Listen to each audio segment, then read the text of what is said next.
Welcome to double shine media. నేను మీ ఆదినాన్న. గత కొన్ని రోజులుగా తెలుగుదేశం పార్టీ కార్యకర్తల్లో ఒక ఆందోళన నెలకొంది. రాజంపేట నియోజకవర్గంలో వైసీపీ నాయకులకు పనులు జరుగుతున్నాయనే ప్రచారం ఉంది. అలాంటి పరిస్థితులు లేవు. కార్యకర్తలు అధైర్యపడవద్దు, అండగా ఉంటూ సమస్యల పరిష్కారానికి కృషి చేస్తానని అన్నమయ్య జిల్లా టీడీపీ పార్లమెంట్ అధ్యక్షుడు జగన్మోహన్ రాజు అన్నారు. కడప జిల్లా ఒంటిమిట్ట మండలం చిన్నకొత్తపల్లి గ్రామంలో జగన్మోహన్ రాజు, ఒంటిమిట్ట మండలం టీడీపీ సీనియర్ నాయకుడు కొమ్మర వెంకట నరసయ్య, మహిళా నాయకురాలు ఓబినేని సుబ్బమ్మ పర్యటించారు.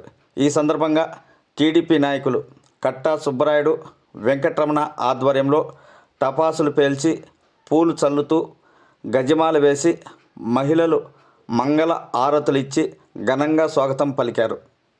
అనంతరం నూతనంగా ఏర్పాటు చేసిన మినీ గోకులం షెడ్డును జగన్మోహన్ రాజు, వెంకట నరసయ్య, ఓబినేని సుబ్బమ్మ ప్రారంభించారు. ఈ సందర్భంగా వారిరువురు మీడియాతో మాట్లాడుతూ ఒంటిమిట్ట మండలం అభివృద్ధికి కృషి చేస్తామని వెల్లడించారు. అలాగే ఎత్తిపోతల పథకం ద్వారా సోమశిల బ్యాక్ వాటర్ నుంచి ఒంటిమిట్ట చెరువుకు గత టీడీపీ హయాంలో 35 కోట్ల రూపాయలు వెచ్చించి పైప్ లైన్ వేశారు. అయితే నీరు విడుదల చేసినప్పుడు పైపులు పగిలిపోతున్నాయి.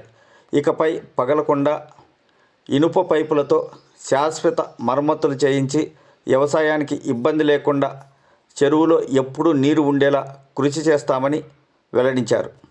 త్వరలోనే మండల అభివృద్ధిలో భాగంగా సీసీ రోడ్లు వేయించడానికి ప్రభుత్వం నిధులు విడుదల చేయబోతుందని జగన్మోహన్ రాజు మీడియాకు వెల్లడించారు.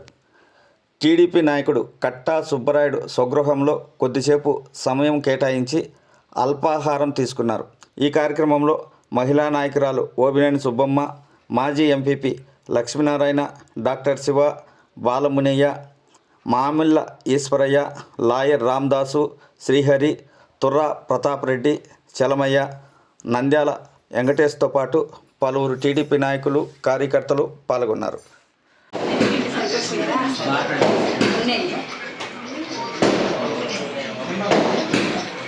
ఈ బయట